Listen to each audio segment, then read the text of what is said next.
My name is Natalie Whitmore. I'm 37 years old.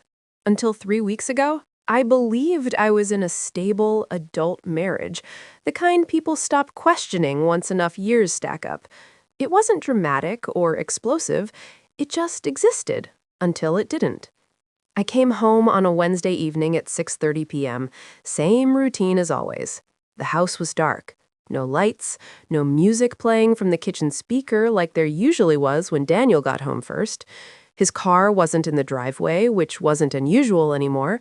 He'd been working late a lot, or so he said. I reheated leftovers, answered a few emails, folded laundry in front of the TV without really watching it, the kind of automatic movements you make when your life feels predictable enough to run on muscle memory. Around 9 p.m., I texted him, asking what time he'd be home. No reply.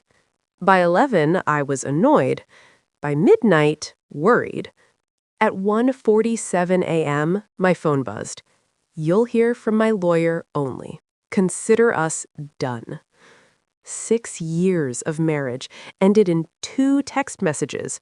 No explanation, no conversation, just done. I didn't sleep that night.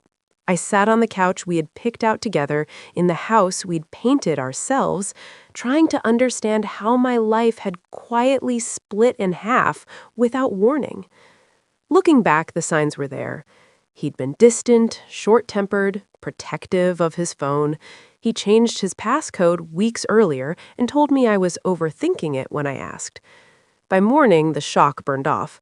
What replaced it wasn't sadness, it was clarity. If he wanted out, we'd be done, but not on his terms alone. As soon as the bank opened, I froze our joint checking and savings accounts and removed him as an authorized user on my credit cards. I was the primary earner throughout our marriage, worked in finance, and most accounts were in my name. Then I called HR and removed him from my insurance policies and beneficiary designations. No drama, just action.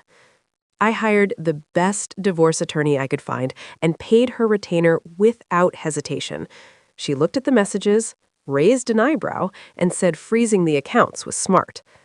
I didn't feel better walking out of her office, but I felt prepared. That evening, Daniel called, furious. His card had been declined. His rent was due. That word stopped me. Rent. He already had an apartment. The truth slipped out without him meaning it to. A few days later, I noticed items missing from the house. His laptop, his watch, a bag I didn't recognize. That's when I remembered the security cameras. The footage showed him coming into the house while I was at work, quietly taking what he wanted. Watching it felt surreal, like seeing a stranger move through my life. That night, another call came. A woman named Lauren. She told me she hadn't known Daniel was married. He told her he was divorced. He moved into her apartment the same night he sent me that text. Then she told me something worse. Daniel had been transferring money, thousands at a time, from our joint accounts into an account in his own name. Nearly $40,000 over 5 months. Planned, hidden, intentional. She sent me the evidence. I forwarded it all to my lawyer. Everything moved quickly after that. Emergency filings, financial disclosures. What he'd done wasn't just infidelity, it was financial misconduct, possibly fraud. Daniel showed up at the house uninvited a few days later. He looked exhausted, desperate, stripped of the confidence he used to wear so easily. He said he'd made a mistake. I told him he'd made dozens over months. I told him I knew everything, the affair, the money, the lies. When he threatened to paint me as controlling, I smiled. I had evidence, records, witnesses, truth. He packed his things, left the key on the counter, and walked out. For the first time since it all began, the house was truly mine. The divorce itself wasn't dramatic. No shouting, no courtroom scenes, just paperwork, evidence, and facts. 4 months later, it was finalized. He received just enough to nearly cancel out what he'd already taken. I kept the house, my savings, my peace.